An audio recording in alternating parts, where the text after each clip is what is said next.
Good morning Mukesh.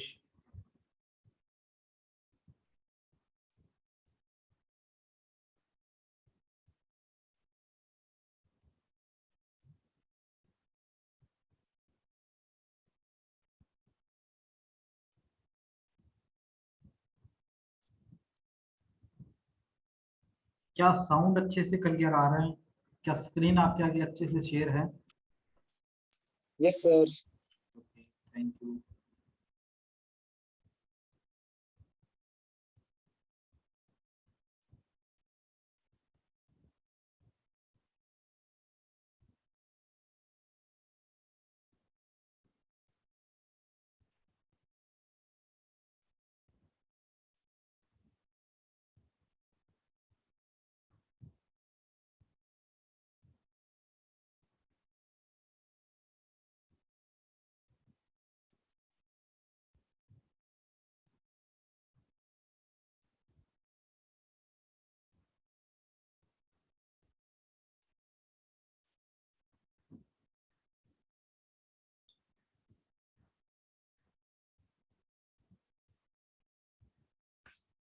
Topic अपना electric resistance.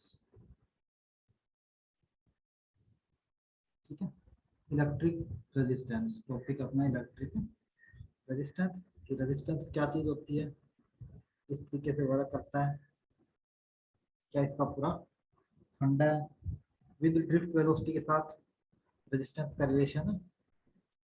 Good morning Priyanka. With drift velocity के साथ इसका रिलेशन करेंगे हम completely. Okay, let's start your class.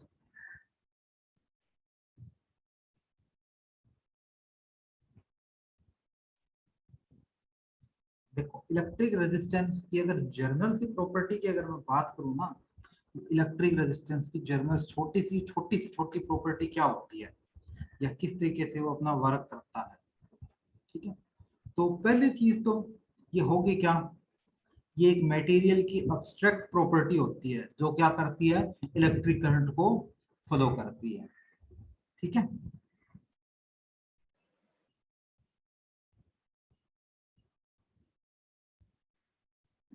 Just a minute.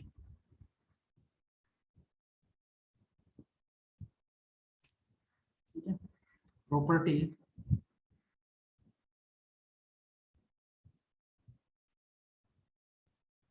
Of A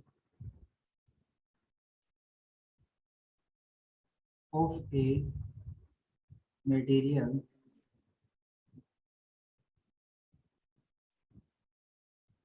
to abstract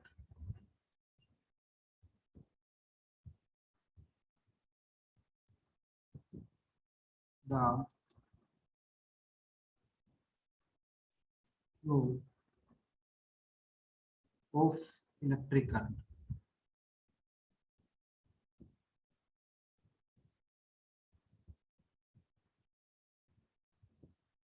flow of electric current, चलिए मान लिया flow of electric current किस तरीके से, मतलब जैसे मान लो मैंने ये एक मटेरियल ले लिया, जो आपके आगे येलो कलर का एक सिलेंडर दिखाई दे रहा है, ये एक मैंने क्या ले लिया था, मटेरियल ले लिया। चलिए कोई ना, ले लिया हमने मटेरियल। देन इस मटेरियल के अंदर मेटालिक मटेरियल है, इसके अंदर मैंने क्या किया, इलेक्ट्रिक करंट को पास किया। चलिए इलेक्ट्रिक करंट को पास कर दिया मैंने, बाई सेल इसे कनेक्ट कर दिया, कोई ना कर दिया हमने सेल के साथ कनेक्ट, इलेक्ट्रिक करंट इसमें पास कर दिया। Electric current plus minus, plus से माइनस इलेक्ट्रिक करंट आया, कोई दिक्कत नहीं है। Then this is plus variable, this is minus variable, cylinder का है।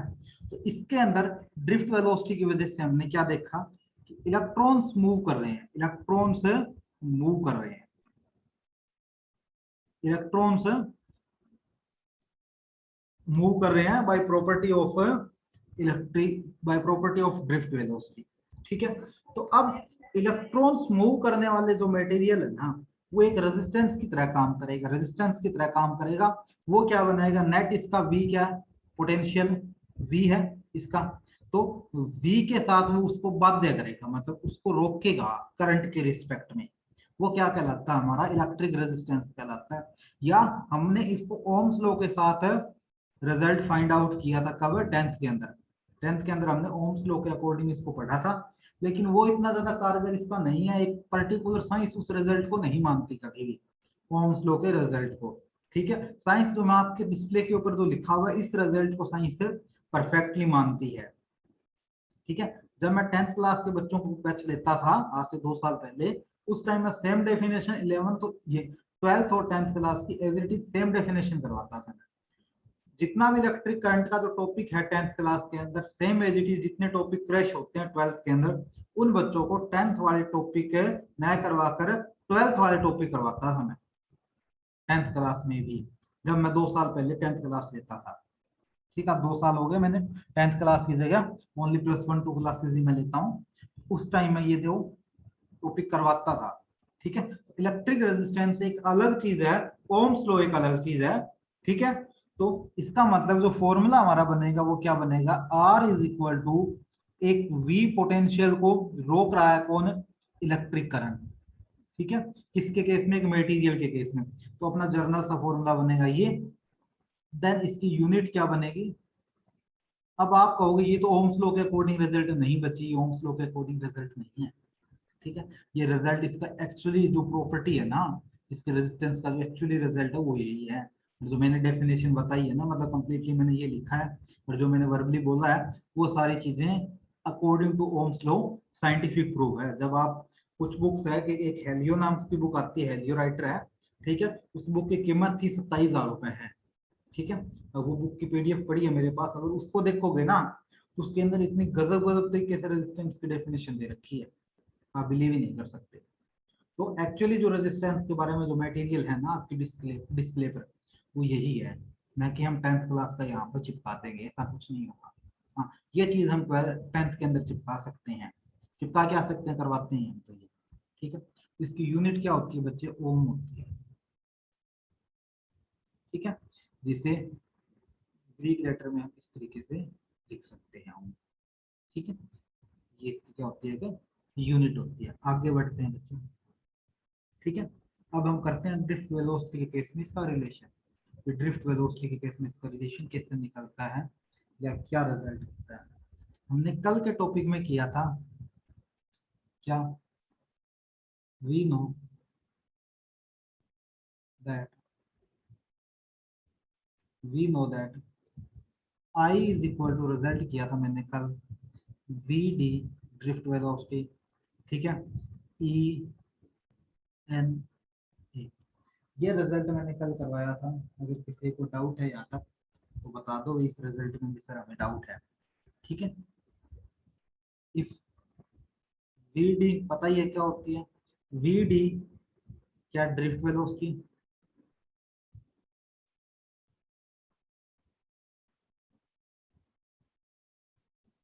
वी डी क्या है, ड्रिफ्ट वेलोसिटी ऑफ इलेक्ट्रॉन्स के केस में, इलेक्ट्रॉन्स के केस में है, कोई दिक्कत ही नहीं है। तो वी डी का रिजल्ट हमने क्या किया था, वी डी की इक्वेशन हमने क्या की थी, प्रीवियस टॉपिक देखना है, इक्वेशन नंबर 4।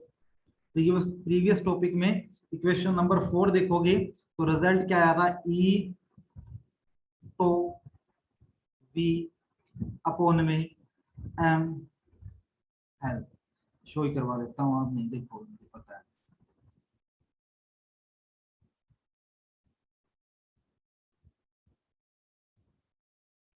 वेलोसिटी का रिजल्ट था,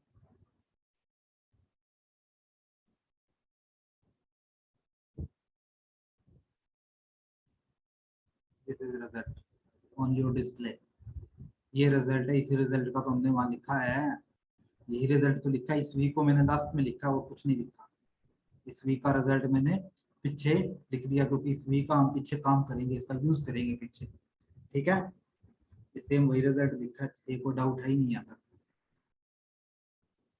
देखो क्लियर है। अब इसमें ई क्या है, टो क्या है, वी क्या है, एम क्या है, एल क्या है, वी डी क्या है, ये सारी की सारी आपको प्रिंटिंग फॉर्म में है। देखिए, V is the potential difference, M is the mass of electron, L is the length of conductor, N is the number of free electron per unit volume, A is the area, और to का symbol थोड़ा सा changes है, to का symbol ठीक कर देता हूं मैं। ठीक है, टो का सिंबल ये, ठीक है। Tau is average relaxation time, completely लिखे हुए प्रिंटेड है, इन चीजों को आप अपने नोटबुक में एज इट इज लिख लोगे। चलिए आगे बढ़ते हैं रिजल्ट के अकॉर्डिंग, आगे बढ़ते हैं रिजल्ट के अकॉर्डिंग, ठीक है, कोई दिक्कत नहीं है यहाँ तक। आगे बढ़ते हैं अपन रिजल्ट के अकॉर्डिंग। तो आई इज इक्वल टू मेरा क्या है, आई इज इक्वल टू मेरा रिजल्ट है V D E N A, putting in this equation, in this equation by value of vd, vd की अगर मैं यहाँ वैल्यू पुट कर दूं बच्चे, अभी भी मैंने लिखी थी vd की ई टो v अपॉन में ml, कर दो इसमें put i is equal to vd की वैल्यू क्या थी, ई टो v अपॉन में ml into E N A, put कर सकता हूं मैं, कोई दिक्कत नहीं है किसी के। तो आई इज इक्वल टू मेरा रिजल्ट क्या आया, आगे एक स्लाइड और नहीं है कोई ना दे, ठीक। आई इज इक्वल टू रिजल्ट क्या आया, इस v को पीछे ले जाओ बच्चे, ई तो ई एन ए अपॉन में एम एल, तो इस v को मैंने करके लास्ट में, ये v मल्टीप्लाई में है, इसके डिवाइड में आ जाएगा, आई अपॉन में v is equal to E square tau M A upon में एम एल, क्लियर है रिजल्ट एम एल।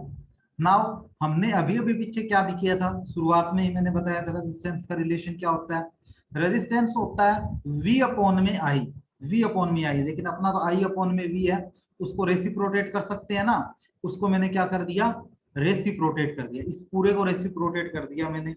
रेसिप्रोकेट करोगे तो रिजल्ट क्या आया, v अपॉन में i,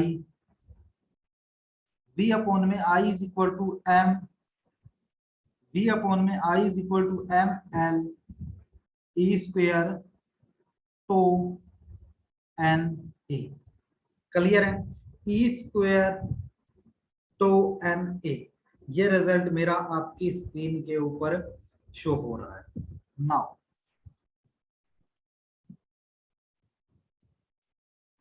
v अपॉन में i क्या होता है, r होता है, लिख दिया थी मैंने, v अपॉन में i क्या होता है, r होता है, m अपॉन में मैंने क्या कर दिया, e n ई स्क्वेयर n तो इंटू एल अपॉन में ए, किसी को डाउट यहाँ तक, एल अपॉन में ए, क्लियर है। एक रिजल्ट हमने किया था, थोड़ा बहुत याद हो तो 10th क्लास के अंदर एक छोटा सा रिजल्ट किया था, क्या रिजल्ट किया था, रो इज इक्वल टू, क्या किया था, मतलब रेजिस्टेंस के केस में रिजल्ट किया था, आर रेजिस्टिविटी केस में आर रो एल अपॉन में ए, क्या एल अपॉन में ए दिखाई दे रहा है, आर दिखाई दे रहा है, तो इसका मतलब क्या हो जाएगा, इसका मतलब अपना रिजल्ट क्या हो जाएगा, रिजल्ट अपना हो जाएगा R is equal to rho L upon में ए, ठीक है, एल अपॉन में A if rho is equal to, क्या रिजल्ट आया, if rho is equal to M M E square N, तो यही तो रिजल्ट आया आपकी स्क्रीन के ऊपर, यही तो रिजल्ट शो रहा है, यही रिजल्ट आया, rho is equal to M upon में ई स्क्वेयर एन है, तो क्लियर है। अब इसमें एन की बात करूं, इस एन की प्रॉपर्टी अगर मैं लिखूं, एन की प्रॉपर्टी लिख रहा हूं कुछ में, ध्यान कर लोगे एन की प्रॉपर्टी, कई बार यहां से एन की प्रॉपर्टी पूछ ली जाती है एग्जाम में, ये किसके ऊपर है, मतलब पूरा का पूरा इसकी बात कर रहा हूं मैं कि इस अकेले एन की रो की प्रॉपर्टी की बात कर रहा हूँ, यही लिख देता हूँ रो की प्रॉपर्टी, न कि इसकी बात करेंगे हम, ठीक है। ये किसके ऊपर डिपेंड है, depends upon temperature and material.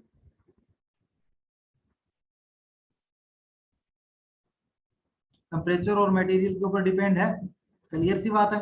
बताऊंगा, रिलेशन बनाऊंगा टेम्परेचर और मटेरियल के केस में, ठीक है। डू नॉट डिपेंड,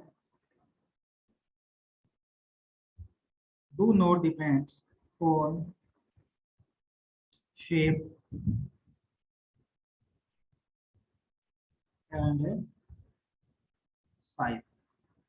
शेप और साइज पर किसी तरीके से डिपेंडेंट नहीं होगा ये। क्यों नहीं होगा? इस रो की वैल्यू ये है, इस रो की वैल्यू क्या है, ये है ना, कि बाद में कहोगे एल और ए आ रहा है सर, इसके ऊपर तो डिपेंड हो रहा है शेप और साइज के ऊपर। अरे एन, एल और ए कहाँ आ रहा है इसके अंदर? रो की वैल्यू क्या आ रही है? रो की वैल्यू क्या आ रही है? Rho is equal to M E square N. तो इसमें कहीं है क्या लेंथ का जिक्र है, एरिया का जिक्र है क्या? कहीं नहीं है ना, कहीं पर भी एरिया का जिक्र। मास है तो मास शेप और साइज के ऊपर डिपेंड होता ही नहीं है। इसका मतलब इसका रिजल्ट क्या है कि ये चीज किसके ऊपर डिपेंड है और किस पर डिपेंड नहीं है, वो आपकी स्क्रीन के ऊपर अच्छे से मैंने मेंशन करवा दिया है, ठीक है। तो मतलब इस रो की वैल्यू निकालूं मैं यहां से, rho is equal to R A upon में एल, ठीक है। इस रो को क्या बोला जाता है? इस रो को बोला जाता है रेजिस्टिविटी।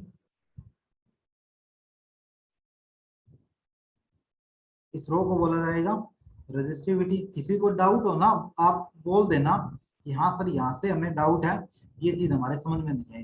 रेजिस्टिविटी बोला जाएगा। इसकी यूनिट क्या होगी? यूनिट क्या होगी इसकी? ओ मीटर। ओ मीटर इसकी यूनिट होगी, जिसे सिंबॉलिक में ये लिखा जाता है ओ मीटर। यहाँ तक किसी बच्चे कोई डाउट नहीं होगा? है तो मुझे जल्दी से बता दो,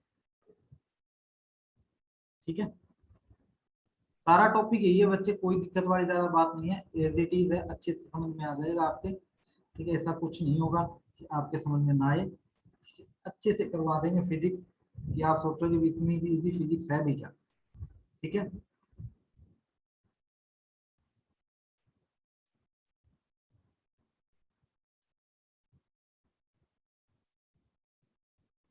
कमेंट ले रहा हूँ, किसी को कोई दिक्कत है तो बता दो।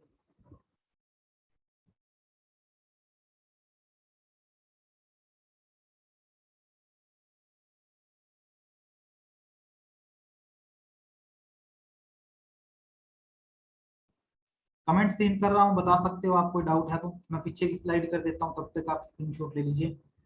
एक चीज और मैं बता रहा हूँ आज, मोस्ट इंपॉर्टेंट इन्फॉर्मेशन ये है कि मैं आज से आपके पास कोई स्क्रीनशॉट सेंड नहीं करूंगा। आज से मैं आपके पास कोई स्क्रीनशॉट सेंड नहीं करूंगा।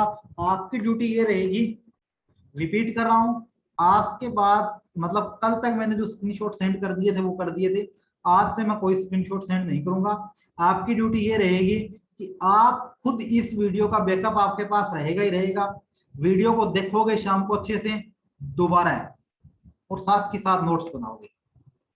कोई अब नोट्स बना रहा है तो परफेक्ट है, लेकिन साथ के साथ आप बाद में नोट्स बनाओगे, वीडियो को देखोगे इवनिंग में। बैकअप मैं दे रहा हूं, आप वीडियो को देख ही नहीं रहे हो तो फिर फायदा क्या है इस चीज का, क्लास लेने का? बैकअप देने का फायदा क्या है ये बता दो मुझे, कि मैं बैकअप दे रहा हूं, आप क्लास को सीन ही नहीं कर रहे। कल की क्लास मैक्सिमम टू मैक्सिमम 4 और 5 स्टूडेंट ने ही सीन की है, 4 और 5 स्टूडेंट ने ही कल की क्लास सीन की है, तो फिर फायदा क्या हुआ बच्चे क्लास देने का, बैकअप देने का? मैं क्यों बैकअप दूं? फिर अदर टीचर्स की तरह मैं भी मेरा बैकअप रख लेता हूँ मेरे लैपटॉप के अंदर, क्यों फिर मैं प्रॉब्लम में आऊँ बैकअप देके आपको?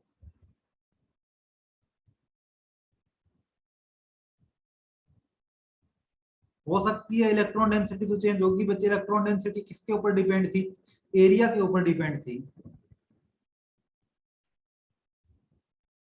इलेक्ट्रॉन डेंसिटी तो चेंज हो सकती है, एरिया के ऊपर डिपेंड थी। इलेक्ट्रॉन डेंसिटी का फॉर्मूला देखो आप, इलेक्ट्रॉन डेंसिटी का टॉपिक मैं निकाल देता हूँ, इसमें हमने इसी यूनिट में किया है।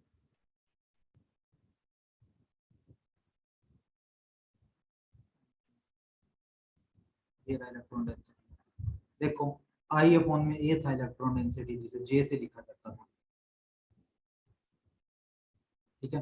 Where A is the area of cross section at perpendicular to the current. Resistivity depend नहीं करेगी बच्चे एरिया के ऊपर, रेजिस्टिविटी डिपेंड नहीं करेगी बच्चे एरिया के ऊपर। इलेक्ट्रॉन डेंसिटी पर तो डिपेंड कर रही है रेजिस्टिविटी। इलेक्ट्रॉन ये थोड़ी ना एक चीज के ऊपर डिपेंड कर रही है। जे कहाँ आया उसमें, देखो आप बताओ फॉर्मूले में जे कहाँ है, इमेजिन करो, इसमें कहीं जे दिखाई दे रहा है क्या आपको? बता दो जे है क्या कहीं इसके अंदर?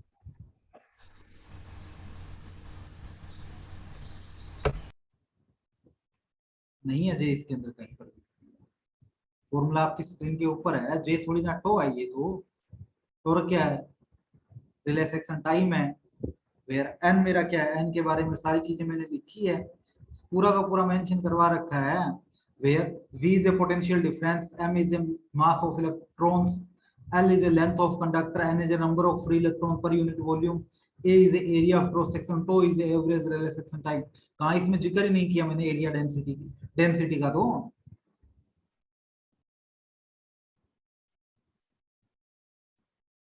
Let's start. नेक्स्ट न्यूमेरिकल कीजिए, आपकी स्क्रीन के ऊपर फ्लैश हो चुका है, जल्दी से न्यूमेरिकल कीजिए। A potential difference of 3 volt is applied across a conductor of resistance if 1.5 ohm. Calculate the number of electrons following through in 1 second. Is this numerical है? कीजिए जल्दी से।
जल्दी बताइए इसका आंसर क्या आएगा। चलिए सोल्व करता हूं मैं इसका आंसर। गलत है बच्चे, देखिए v की वैल्यू कितने दिया? v की वैल्यू दे रखी है 3 वोल्ट, क्लियर है। चलिए v की वैल्यू दे दी। r की वैल्यू कितने दे रखी है? r की वैल्यू दे रखी है 1.5 वोल्ट। इसके अलावा और हमें कुछ नहीं दिया होगा। निकालना था क्या? Calculate the number of following electrons. Electrons के बारे में, इलेक्ट्रॉन्स के बारे में। इलेक्ट्रॉन्स के ऊपर चार्ज क्या होता है? इलेक्ट्रॉन्स के ऊपर चार्ज की वैल्यू बताओ जल्दी से। इलेक्ट्रॉन्स के ऊपर चार्ज होता है 1.6 into 10 to raise to power -19 coulomb.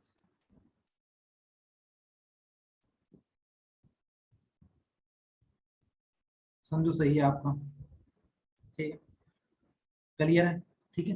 Time इसने क्या दिया? टाइम के केस में इसने बोलो, देखो क्या 1 second. T is equal to क्या दिया है? 1 सेकेंड दिया है। टी इज इक्वल टू हमारे पास क्या है? 1 सेकेंड है। फॉर्मूला क्या होता है? I is equal to V upon में आर, वी अपॉन में आर। आई की वैल्यू, वी की वैल्यू कितनी है? 3 है। आई की वैल्यू कितनी है? 1। आर की वैल्यू कितनी है? 1.5। 1.5, इसको क्या लिखोगे? 30 और 15 है। वैल्यू क्या है इसकी? 2 एम्पियर, ठीक है। 2 एम्पियर इसकी वैल्यू है, मान नहीं है इसका। आई की वैल्यू अपने पास आ चुकी है 2 ampere. I is equal to क्या होता है? क्यू बाई टी, और Q इज इक्वल टू मेरा क्या होता है एन ई अपॉन में T. I is equal to Q upon में टी होता है, क्यू किसके इक्वल होता है एन ई, और टी मेरा इज इट इज, ये तो फर्स्ट लेक्चर में करवाया था जब मैंने स्कूल के अंदर पहली क्लास ली थी। ठीक है, एन की वैल्यू यहाँ से फाइंड कर दो। एन इज इक्वल टू क्या आया मेरे पास आई टी अपॉन में ई, तो 2 आई टी की वैल्यू 1, इलेक्ट्रॉन की value 1.6 into 10 to raise to power -19, 10 to raise to power -19, ये ऊपर चला जाएगा, मतलब 20 अपॉन में 16 into 10 to raise to power +19। ठीक है, तो वैल्यू क्या है इसकी 16 वन 16, ठीक है, 4 हो गया पीछे। ठीक है, वैल्यू क्या है इसकी 16 टू जा 32, 2 into 10 to raise to power -10 to raise to power +19। ठीक है, यही वैल्यू आई 1.2 into 10 to raise to power 19। Clear है, कोई दिक्कत ही नहीं, आंसर यही है, इजी सा क्वेश्चन है। इसमें अगर किसी बच्चे को डाउट है तो बता दो, इससे इजी क्वेश्चन मुझे नहीं लगता कोई मिलेगा आपको।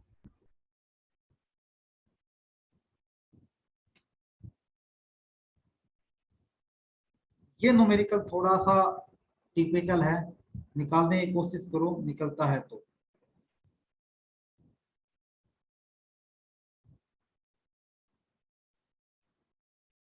इस न्यूमेरिकल को घर से निकालने की कोशिश करना, ठीक है, स्क्रीनशॉट ले लेना इसका न्यूमेरिकल, लेट होमवर्क लिख देता हूँ उसके ऊपर।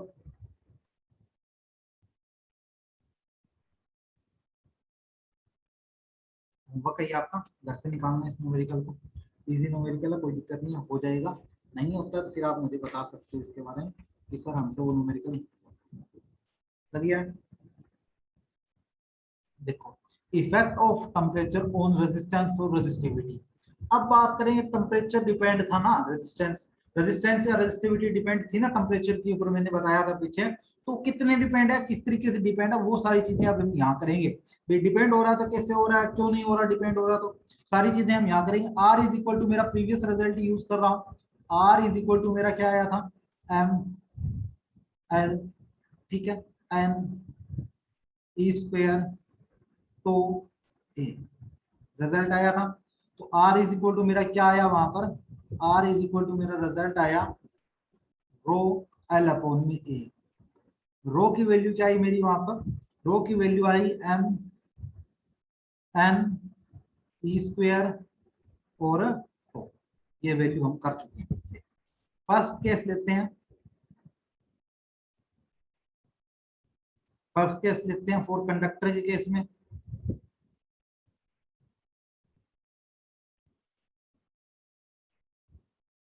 और कंडक्टर के केस में लेते हैं, अगर इसमें मैं टेम्परेचर बढ़ा दूं थोड़ा सा, अगर मैं इसमें टेम्परेचर बढ़ा दूं थोड़ा सा, हल्का सा मैंने टेम्परेचर बढ़ा दिया, मैंने क्या किया टेम्परेचर को इंक्रीज कर दिया।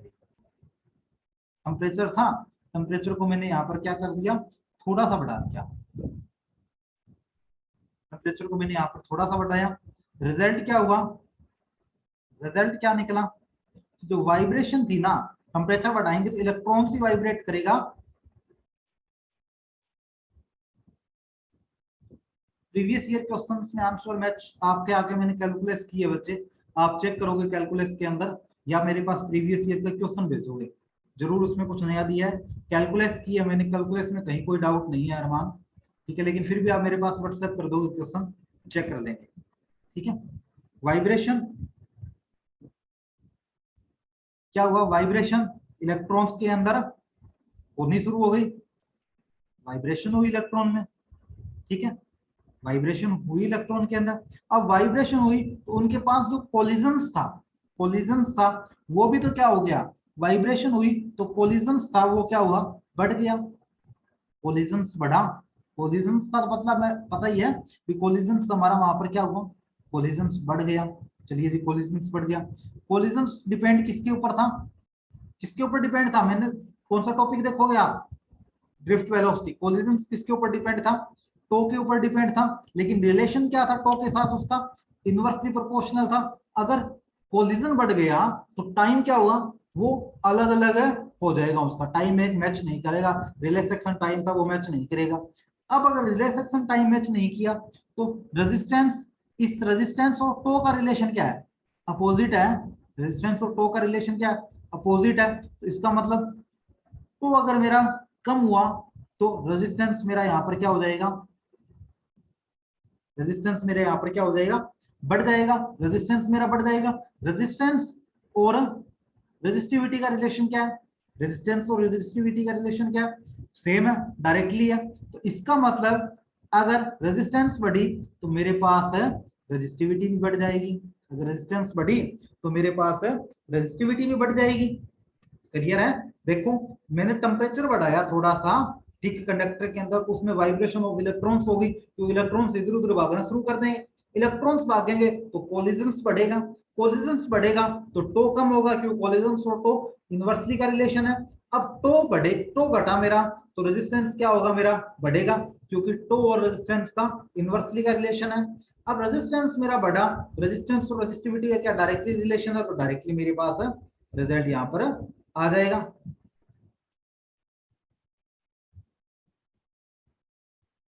हाँ बच्चे मैं समझ गया। तो आपने अभी थोड़ी देर पहले मैंने जो न्यूमेरिकल करवाया था, जिसका आंसर मैंने अभी भी बताया था, 1.2 into 10 to raise to power 19 आया था, उसी क्वेश्चन की बात कर रहा हूं मैं। आप एक बार मेरे पास सेंड कर देना उसका आंसर, ठीक है, मतलब वो पूरा पूरा क्वेश्चन विद उसका सॉल्यूशन सेंड कर देना, देखते हैं कहाँ पर है, क्योंकि मैंने आपके आगे पूरा पूरा सॉल्यूशन सोल्व किया है। ठीक है, एक दो बच्चे संजू ने किया था मे भी, ठीक है। तो कोई ना, चेक कर लेंगे अपन अगर कहाँ गलती होती है, मेरे से हुई है या एग्जामिनर से हुई है वहां पे, तो चेक कर लेंगे, कोई बड़ा इश्यू नहीं है इस चीज में, मान इतना सीरियस मत लो। प्रॉब्लम सोल्व करने का मैंने काम जिम्मा लिया है, तो आपके एक डाउट भी नहीं रहने दूंगा, ठीक है। नाउ लिखोगे क्या इसमें, ये पूरा फंडा समझ में आ गया ना आप सबके, ये पूरा फंडा समझ में आ गया जो मैंने लिखा बोर्ड स्क्रीन के ऊपर आपके, ये पूरा फंडा समझ में आ गया ना। Yes sir. ओके, लिखो अब इसके अंदर,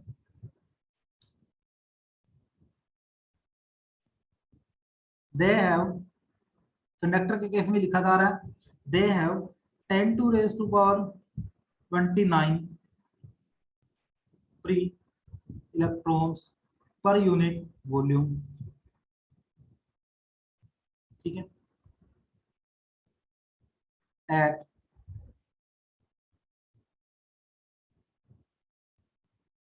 रूम टेम्परेचर, रूम टेम्परेचर पे वैल्यू होगी, ठीक है। दूसरा केस मेरा यहाँ क्या बनेगा, दूसरा result, increase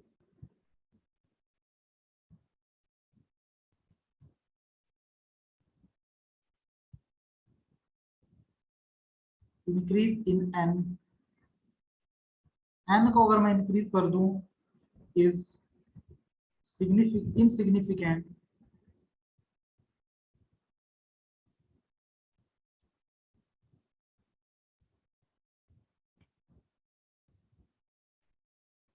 insignificant. So result मेरे पास क्या आएगा,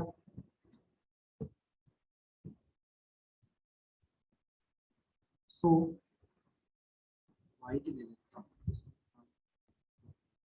सो रिजल्ट क्या आया, रेजिस्टेंस मेरे पास बढ़ गया, रेजिस्टेंस मेरे पास बढ़ा, एंड रेजिस्टिविटी मेरे पास बढ़ी, रेजिस्टिविटी मेरे पास बढ़ी, किसकी वजह से बढ़ी है, रिपीट करना सर।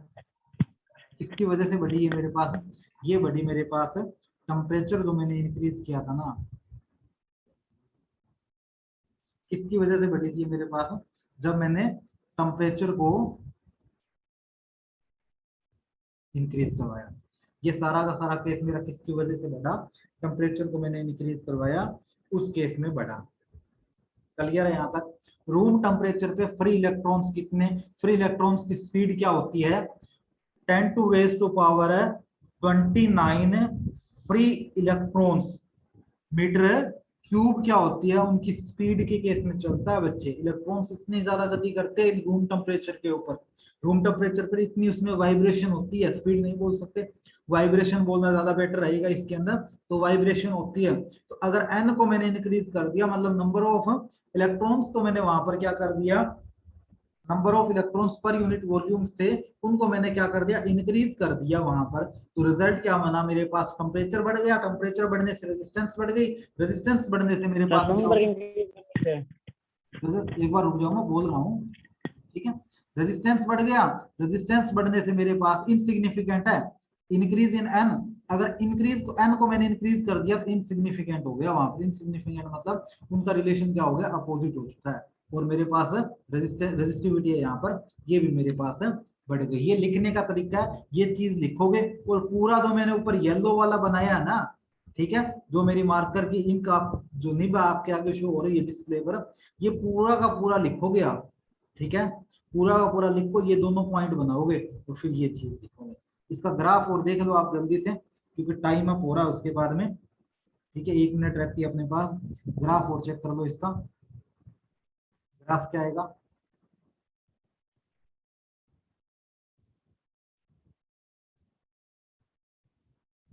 रो बोल सकते हैं इसे, या फिर रो के केस में बोल लूं, या फिर मैं रेजिस्टेंस के केस में बोलूं, कोई दिक्कत नहीं है। टेम्परेचर यहाँ, टेम्परेचर किस में लेना है मुझे, केल्विन में लेना है टेम्परेचर। टेम्परेचर मेरा यहाँ पर केल्विन में रहेगा। तो इसका जो ग्राफ बनेगा एज इट इज, ग्राफ ये होगा,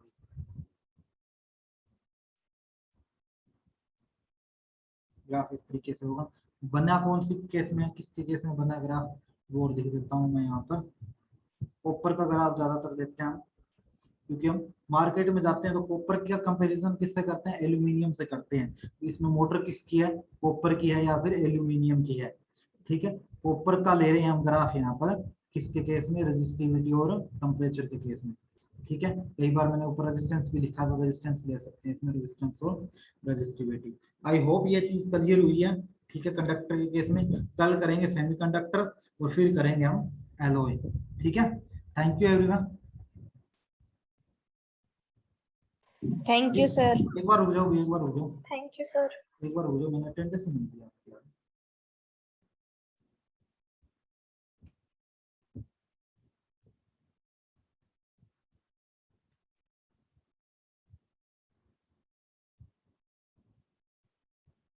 अरे भाई एक काम करना, 17 के 17 बच्चे हैं, 16 बच्चे हैं, 16 के 16 बच्चे मेरे पास आज मैसेज ड्रॉप कर दोगे भी कौन कौन बच्चा प्रेजेंट था।